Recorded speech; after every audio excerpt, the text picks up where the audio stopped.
I'm so sorry. Everything that was just talked about was not recorded. I just happened to look up there and see. I'm used to that button. I hit it one time and it starts recording. When I bought the subscription to it, now it's asking me questions about when I hit it. So I'd be forgetting that I got to click it 2 or 3 times. Yeah. We don't got to start over. We can pick up where we left off from. It's okay. Okay, cool. So we're just talking about these laws of mercy and justice. So essentially, when we sin, that draws us away from God, period. Mm-hmm. Let's say, for an example, that we can give a few analogies of this. One being, let's say a guy jumps out of a plane, heads towards the ground. Gravity is like justice in this situation. No matter what, gravity is going to draw that guy down. Mm-hmm. Or another example would be like, we take a loan that maybe we should never take, and the law has an effect on us when we can't pay that loan, correct? Mm-hmm. And so in both of these, without a savior, without a redeemer, we are in some trouble. Without a parachute, we are certainly in a collision course. Or without, another sort of creditor in the other example, that law is going to have its effect on us, period. So the way this works is that as we sin, justice has claim on us. So that's the reason that Jesus Christ was sent for us. He lived a life where justice did not have a claim on him. He lived a sinless life. And so with that, that becomes like the parachute in our,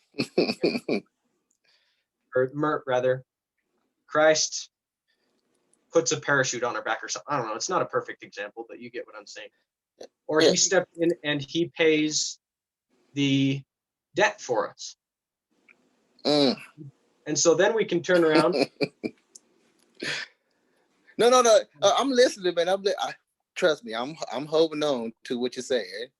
All righty. And so let's say in the example of the debt, what Christ can then do is he can say, all right, that debt's paid. So now here's what you have to do. Or he can say, here's this parachute. It's going to work within the laws of gravity, right? A parachute does not dismantle the law of gravity. Mm-mm. The creditor stepping in and paying the debt that you acquired does not dismantle the law that had its effect on you. You don't want to know my theory on what you going down. Go. That's all right. I just had to say that. Go. Yeah, no worries. Mm-hmm.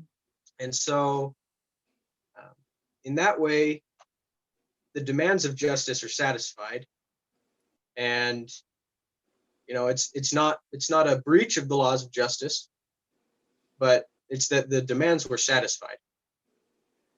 Now it's clear to me that you have some disagreement here.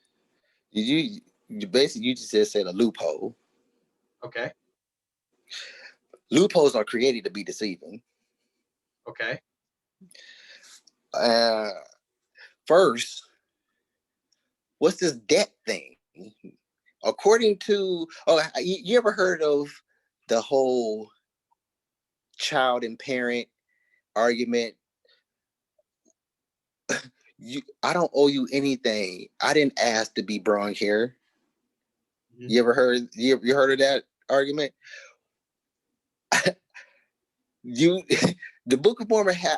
You heard the word debt, and the debt owed to God, and the debt owed to God for giving us life. Well, I can use that argument that I just used. I didn't ask to be brought here.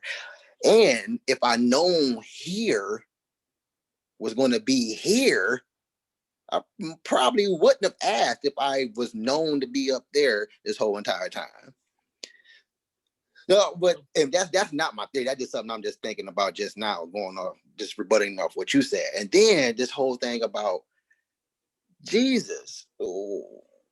Why? Who and why? Why does he have to be the loan shark of this? Because that's what I get from that when you said what you just said. Because again, this whole everything you just said leads into my whole thing of fear. Okay. And why I feel like the religion is made up, and why it's made up by who we now call the government. Well, I'm not going to say the government. I say the government withholds all the freaking, I guess you could say, sacrificial stuff that Bible has that you have to do. All the sacrifices, all the thousands of goats and all that stuff per week or whatever. The government is that. The people who pays the government, that's, I'll probably say, who made up religion. But this whole fear concept that you just brought up was the whole debt collector, because it did say that in the Book of Mormon. I just cannot remember where. I want to who is before, is it Enos? Enos? What book is before Enos? Oh heavens. Let me check real quick. I believe it might have been one of those. Jacob. It might have been in Jacob. Again, I'm not sure. But somewhere along the lines where it said that you have to pay this debt to God for giving you life. You owe him. And I'm like, that adds a lot to the whole get down or lay down personality that you said prior to that. Also, this whole going to the Bible in the very beginning. Not only was it lying from God, the lying was concealed or wrapped in a blanket of fear at the same time. And like I said, I will, before I say what I'm about to say, as far as what I perceive from all the stuff that I have been researching, God is not all-knowing. And if he was all-knowing, he would have stopped the devil from coming down, or not even the devil. He would have stopped whoever angels came down and did what they did to humans, and the giants and all that stuff, all that. But if it wasn't for the devil, we wouldn't have known, I guess you could say, known how to combat God. We wouldn't have known how to not sin if it wasn't for him. We would have known we wouldn't even know what a sin was if it wasn't for the devil. We wouldn't have known, because again, the Book of Mormon states this stuff. We would have still been in the Garden of Eden. Adam and Eve would have still been the so-called only two people created, which I believe it was a civilization before Adam and Eve. I do. That's a whole nother show. So I don't believe that Adam and Eve was the first ones created. But going back to that, we would have been not knowing how to reproduce, procreate. The Book of Mormon states all of that. That entails that God wasn't even thinking about doing any of this stuff that everybody else says that he's doing. Again, God never stated none of this stuff. Only thing God just is going around and saying is, be me, be with my crew, or lay down. And if you're not going to be with my crew, it's all good. I got my little crew here. We're going to come and take this land because I said they great daddy said they can have this land a long time ago. And every single war, all bloodshed is orchestrated by God in the Old Testament.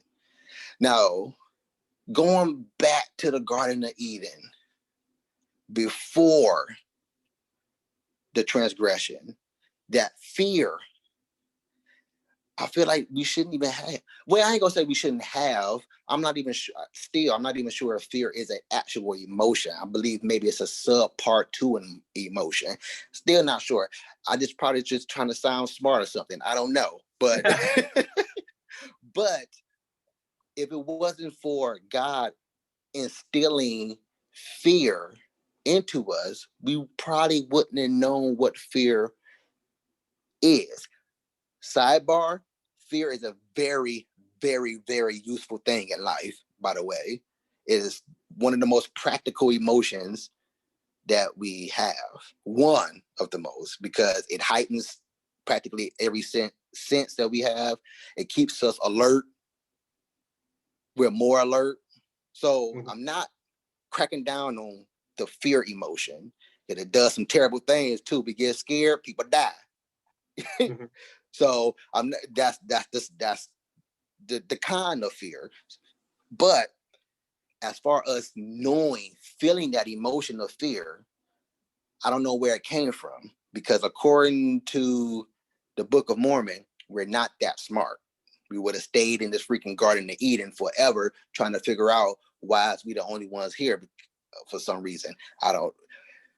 But God said, eat of everything else. Just don't touch this tree.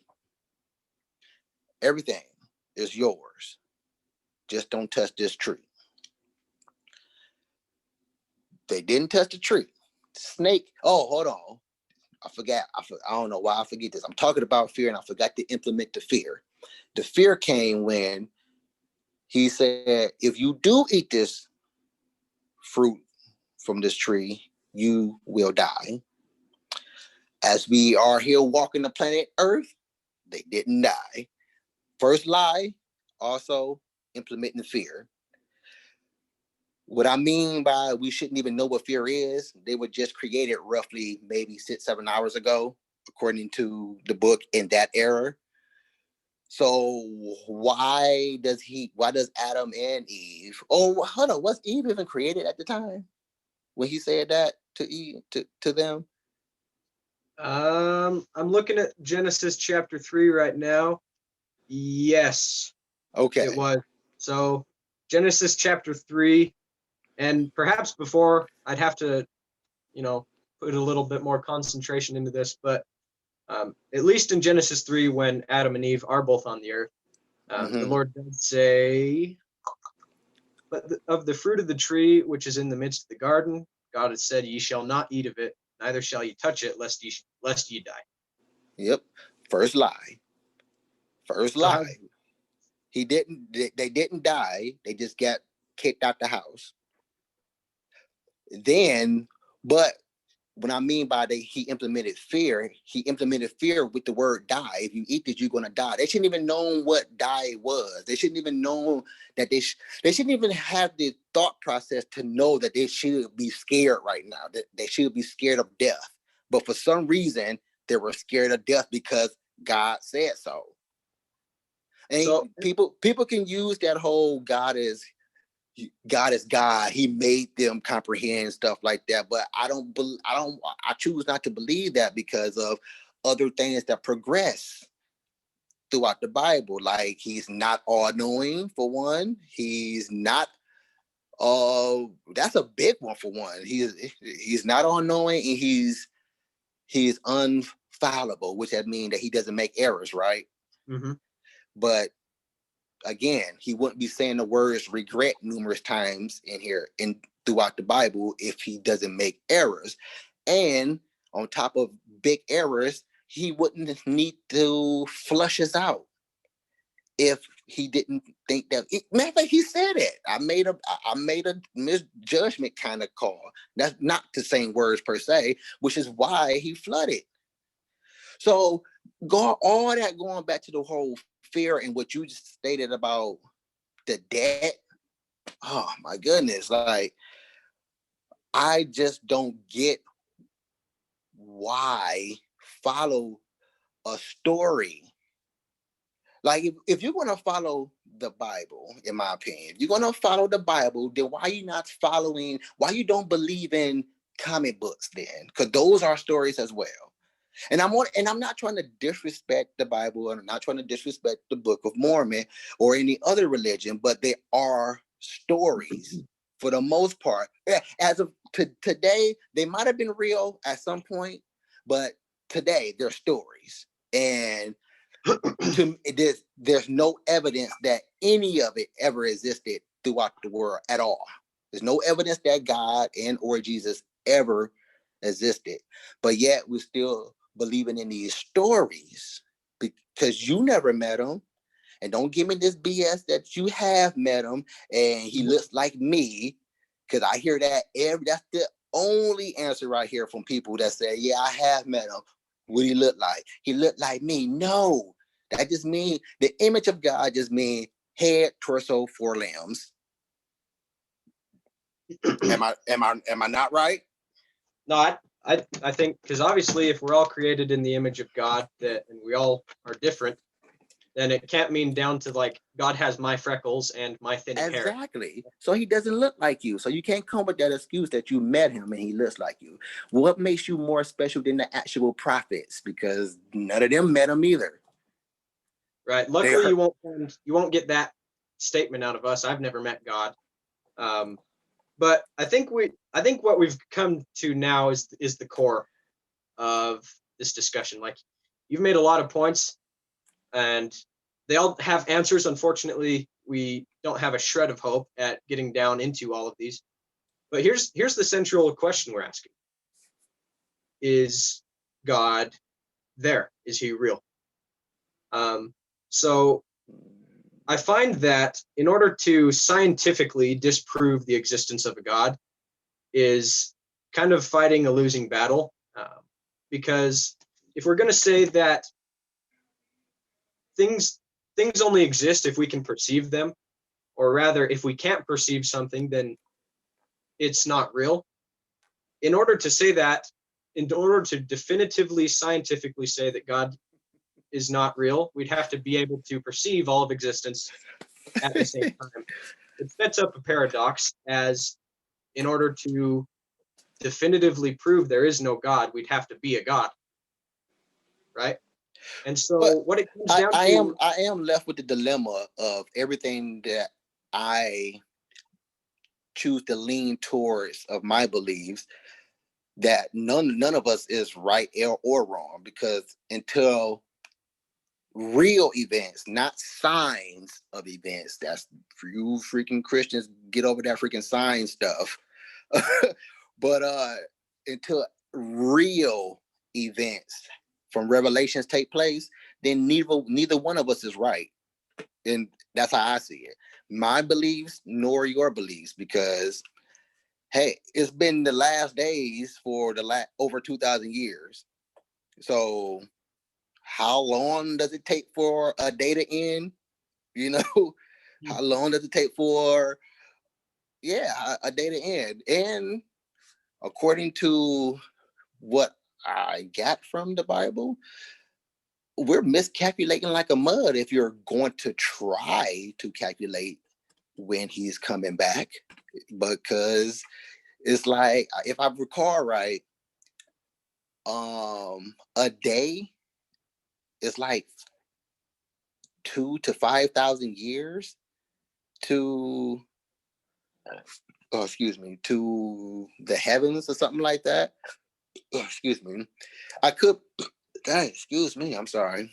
I could be totally wrong on that, but it is like thousands of years for a day, for what I picked up from the Bible, from where the heavens is, where God derives at. So he said about a week. So if a week is a day, I mean, so if a day is like 1,000 years, then a week is like 5,000 years, and it's only been a little over 2,000. so Again, coming to go. this, I don't believe that, personally, I don't believe that this idea that a day is worth this much in heaven or anything is like a hard figure. I think it's. Well, no, I think I'm not calculating it like that. I'm giving a rough. I'm paraphrasing what I've read. The Bible said that. right. And so I think That's not. given, you I'm know, sorry. no worries.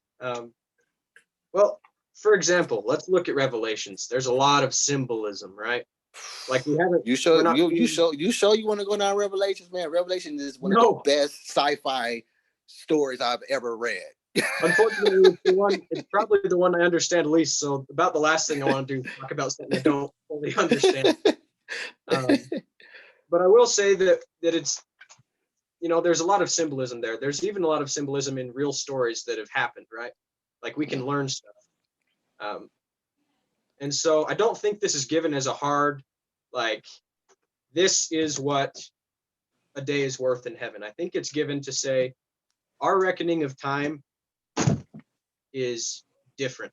Okay. And that would make sense to me, that an eternal being sees time a lot better, or maybe not a lot better, but a lot differently than a being that lives about 80 years on average. Well, we used to live about 900 to 1,000 years.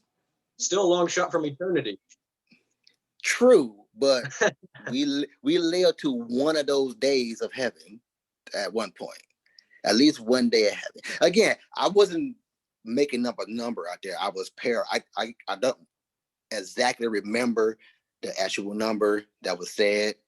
And this is what I believe Jesus. This was in the New Testament, I believe. I believe this is what Jesus stated.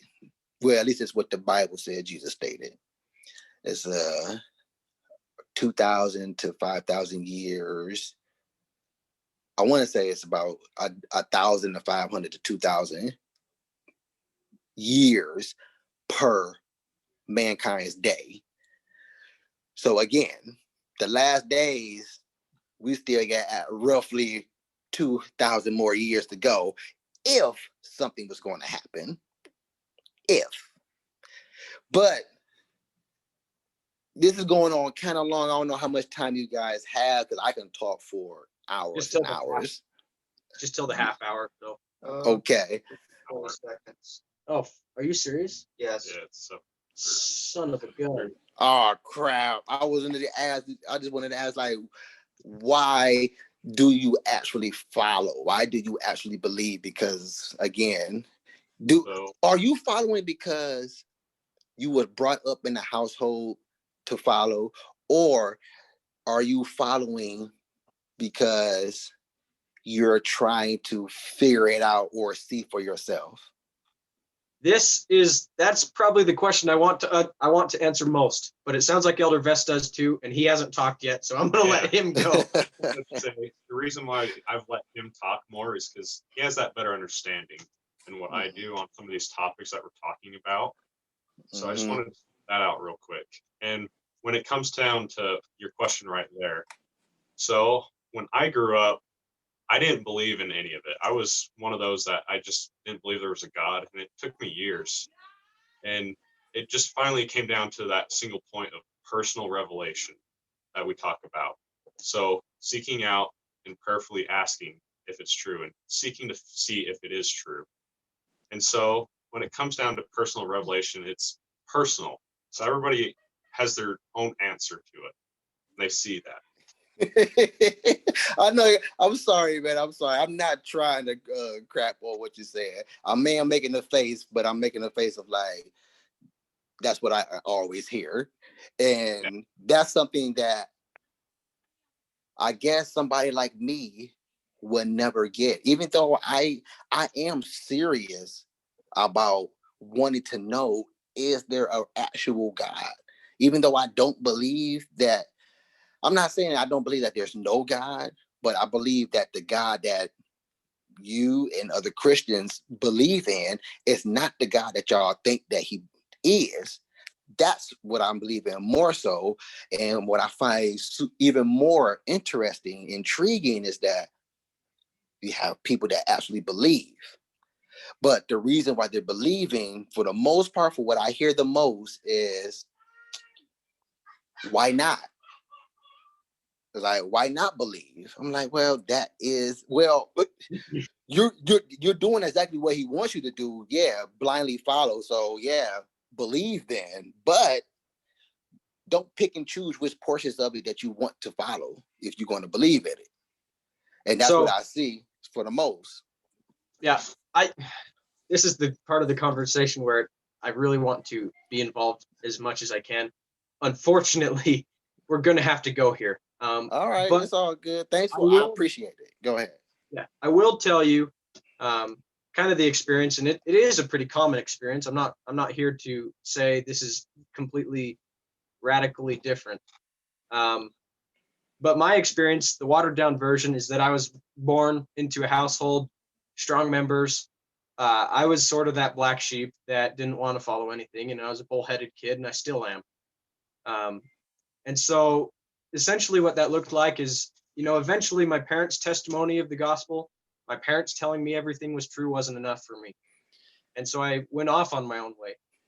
What I found was that, and this is probably going to be something that makes you laugh, but I don't care because it's what happened. Hey, man, you believe it happened? You believe it.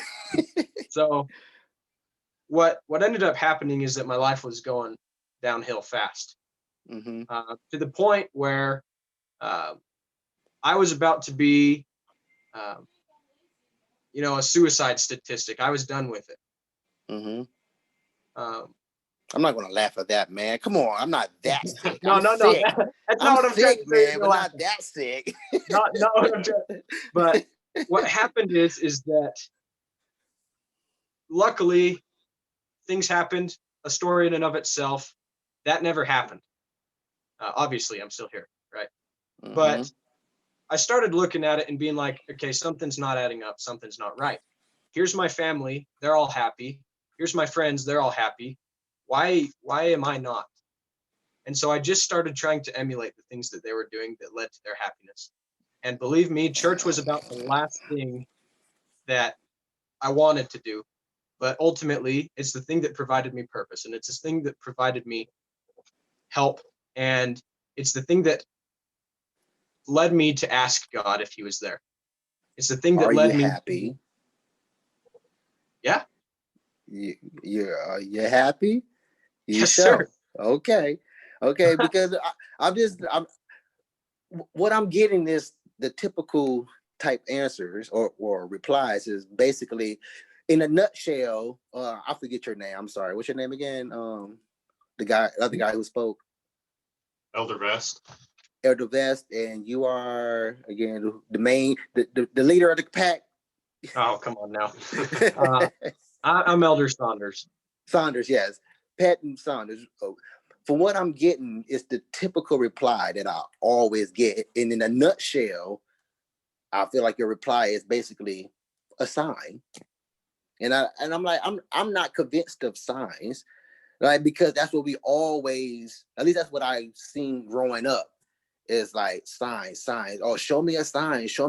But then you show me a sign about whatever I need to do about my car. And then you go outside, even though the billboard of this car place been here for the last 6-7 months, today you seen it. And that was your sign. And I'm like, is it okay if I interject? Because we're really running behind. Go, yeah. If you go ahead. You don't even have to explain. We can probably just explain later. Ultimately, what it's gonna come down to is the fact that it's less of a sign and more of an answer. And ultimately, that's what it's going to have to come down to. We're all back down to the wall of faith, essentially. And other people find that hard. I still struggle with that. But what it comes down to is the fact that as many times as you're willing to ask and willing to listen, God is going to answer to you. And some people they say this is signs. Some people they say it's this and that. What it came down to me for the Book of Mormon, knowing if it's true, asking if it's true, following the promise in the back of the Mormon that if we ask it is true, is that it didn't come in, like Joseph Smith had the first vision. I wanted it to come in the second vision. It didn't come that way. It didn't come in a dove landing on my windowsill and being like, wow, look, here we are. What it come down to is the fact that I was happy. and I felt closer to God. And I felt that, and it's been confirmed to me time and time again, as I've shared. And at the end of the day, that's my testimony. All right. Well, hey, my thing is believe what you want to believe. Just as long as you hurting only you. You okay in my book. I don't believe, for the reasons that I've just told you. I have tons more theories upon my theories, and again, I'm still not convinced, because all I'm hearing is signs, and all I'm hearing is you will speak for your God, but you won't hold your God accountable for the things that not only has he done, because you have record of it, but for the things that he, if you believe in him, continue to do. So that's just how, again, I feel. It's cool. You guys are cool in my book. I'm cool with everybody. I just don't like everybody. And I appreciate you guys coming on here to talk for the first Challenge Your Belief discussion episode. I appreciate that a whole lot. Thank you. Sure, man. Guys, come back anytime you feel like it. All righty. We'll see you around. Yep.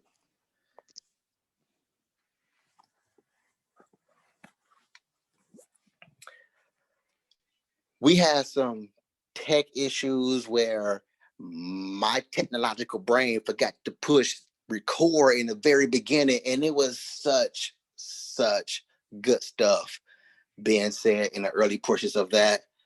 Oh my goodness, I wish I would have had it, because they were stumped. The man who was talking the most, he was struggling like a mud to get replies out. It was like, oh. But hey, challenge your beliefs. If you want to come on, talk about whatever it is that you believe in, religion wise, hit me up.